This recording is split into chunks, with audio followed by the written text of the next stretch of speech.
Hello, my name's William Hugh. I'm a Welsh learner, and to that effect I'll be checking out a different Welsh word every day.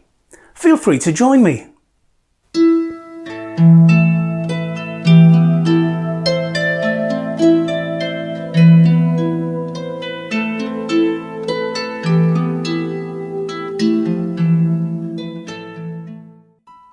And today's Welsh word is swyddfa, which means office.